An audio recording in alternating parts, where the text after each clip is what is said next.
So we're on site at Littleton Street project. I've been here with David from EcoWise Homes, and David's just walked through how he does his first step of preparing a window for install.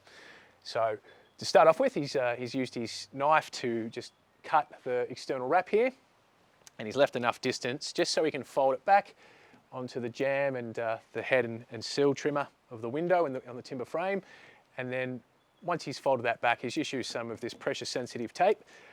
Using an applicator, he's been able to just put a bit of pressure on that tape and get it to adhere the wrap. And that has been just taped around the corner to the back of the stud frame. So now we've got a continuous connection from the external wrap inside the window frame here and around to the inside of the stud frame on the inside of the home there. So that's all taped up. We've also been mindful just to tape the join of the external wrap here, and again that continues inside. One of the cool things is this beautiful little window back dam that Brad from Sanford Build Co and Sean from Duratech Systems have developed and created. So big props to them, because this thing is revolutionary, and it's good to see some new innovative products out there in our construction industry in Australia. So this is a PVC product. It's been routed out. It's got a grade on the lower portions here that allow any moisture, vapor or water to may find their way into this location at the bottom of the windowsill to freely drain out and down our external wrap in the ventilated cavity. It's also got these nifty little extrusions here, which the actual window frame will be able to sit on, and they can be packed up and leveled out. Due to the fact we've got a pretty organic sort of curved and radiused profile of the Duracell dam, we've had to use a liquid flash, and again another really cool product. It's pretty new in Australia in this application at least, and what David's done is put that liquid flash and smoothed it out nicely, so we've got a nice waterproof connection over our external wrap connecting to the Duracell dam and then down the face of the wrap as well. And we've also got the tape on the front here as well, just to make sure that anything that finds its way out of that sill goes down the external wrap in the ventilated cavity. Stage 2 is yet to come, so we'll tune in when David's back here again and we're ready to install the actual window systems themselves.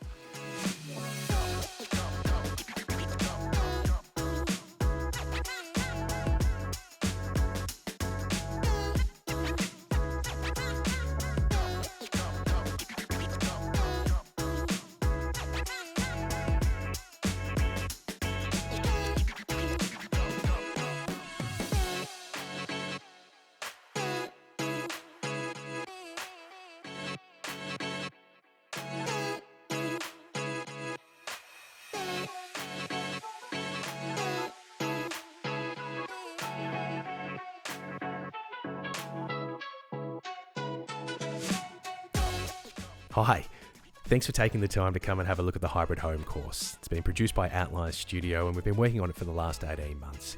Look, we cover all the topics that you're going to need to be able to upskill and learn a little bit more about how you can have a higher performing home. We look at energy efficient housing design in general, orientation, air tightness, insulation, ventilation, thermal bridging, glazing, and we do touch on cost a little bit too. Although, disclaimer, it's only at the current time of recording that we've been able to put those forward. You'll find everything from as-built verifications, in which we have our own services and advice, helpful handouts that touch on all of the topics that we discuss that you can see on the left-hand side here in the video. We consider things in detail, like how we go about recording our height for shading. We also do some demonstrations on how to achieve better results in a NatHERS assessment. You'll see what it looks like when we do our inspections and see the thermal bridging occurring, and you can also have a look at a previous presentation from Builders Declare that we did. We'll look at the importance of ventilated cavities and the right wraps and moisture control, as well as the ventilation systems. Thermal bridging is a big one that we touch on, and a step-by-step process of how to install a window. On top of that, you've got all these fantastic construction details you can use for projects yourselves and in your documentation. We look at all the best practices, high performance, and even airtight construction as well in these details. So please take the opportunity now to purchase the course. You will not regret. One of the details that we used on this project, and it was mostly budget driven, was to go with a ventilated roof space as opposed to a ventilated cavity directly under the roof sheeting. So we have an insulated blanket directly under the roof sheeting here, which is there to mitigate condensation, but we also want to ensure that we have continuous airflow occurring underneath that throughout the entire roof cavity to ensure that we're allowing that condensation, if it does form, to dry. So we're just going to do a demonstration with our smoke or fog machine here and just see if we can get it to provide a bit of a replication of what that airflow is going to look like.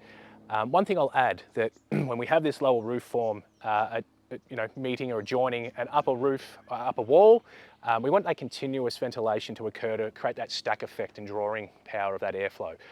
So David and the team from EcoWise have come up with a really neat little flashing detail here that allows that air to continue up and through and up into our ventilated wall system, but not allow any water in. So we'll just give this a go and we'll see if we can get a bit of a demonstration.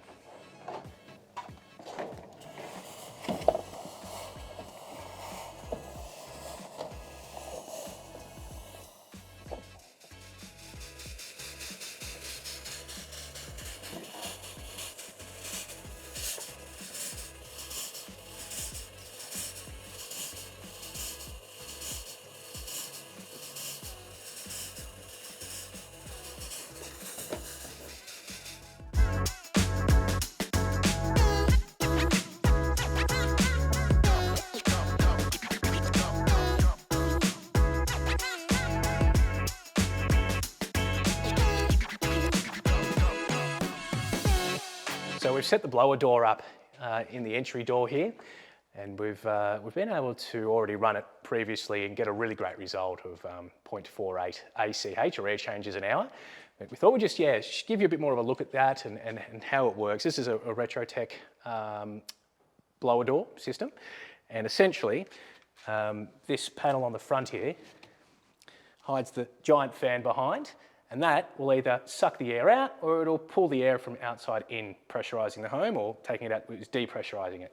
I prefer to work with depressurisation because we like to use our thermal camera as well to identify any air leaks or where insulation may be missing or defective.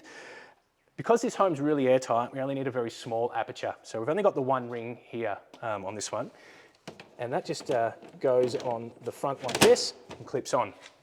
So that's the actual fan itself. Up top we've got the controller. Now we do have to put a little bit of information into the controller to get it to work, and in this case we've worked out what the surface area of our walls, our floor and our ceiling is, being our airtight layer. We've put that into the controller, but we also have determined what the actual internal volume of this building is overall, and we've also put that into the controller. So with that in mind, we're then able to get a baseline. So we do have a cord that's outside picking up the external pressure difference from inside, and it equates and allows for that in the controller. And then from there, it's as simple as just setting our preferred pressure, which will be 50 Pascal.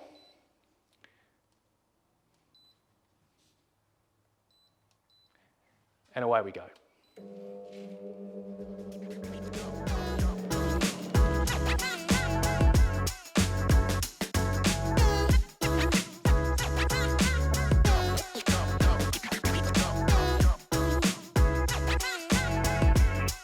So as Anthony said, this is our second round of blower dooring for this project. The reason for that is that we were concerned with this plaster ceiling being airtight. So this plastered ceiling here is only purpose is air tightness. While we're air tightening, making the rest of the house airtight with 2.7 high ceilings with plasterboard, let's just continue the same plasterboard through. It's the one tray, it's the one install, nice and easy. And then we're having a secondary layer of plasterboard underneath this, which is a seam plasterboard. The beauty of that is that we can run our HRV ducting, which we'll discuss later on in the video. But we're concerned with this secondary blower door of, we've got screws in each one of these blocks, and there's probably about 100 of them in this home. And when we penetrated the airtight plaster ceiling, we're concerned that we was going to make it or compromise our air tightness of the home. So we just want to double check that. And also with our internal walls, we have screws going through the plasterboard again to fix our internal wall frames in. So we just want to double check that. So the machine showed a good reading, and we're not concerned at all about it. So now we're just going to chat about our manhole access. So on this project, being a double-storey home, we have two manhole accesses. This is the one downstairs and there's one upstairs. Both the manhole accesses are in our ceiling with our double plaster board. So again, we have the top layer is airtight plaster. This layer here is just cosmetics, but the whole purpose of it is to run our HRV ducting. When we started constructing this project, one thing that was pondering on my mind is how are we going to make this project airtight for the manhole, but also make it aesthetically pleasing. So the solution that we come up with is we just created a manhole box out of plywood, 17mm plywood. The manhole you see now is just, it's got some latches up the top. It's been fully polyurethane around, nothing glamorous about it, but that is then going to have a plastic manhole shroud, just a standard manhole surround around it. And then we're just going to sheet that with melamine that you normally see, or plasterboard that you normally see in a home. So a really crucial element of this home is the continuous mechanical ventilation system. In this case, we've got a heat recovery ventilation system. It's a Zenda Comfo Air series, and it's been stated to be up to about 90% efficient in bringing that fresh air in, running it through the exchanger with the warm air leaving the building and going outside, and then bringing that incoming air up to temperature with about 90% efficiency of the internal temperature. Yeah, if you're uncertain on how that works, it's a pretty interesting system. So yeah, definitely worth a Google search to see how an exchanger works.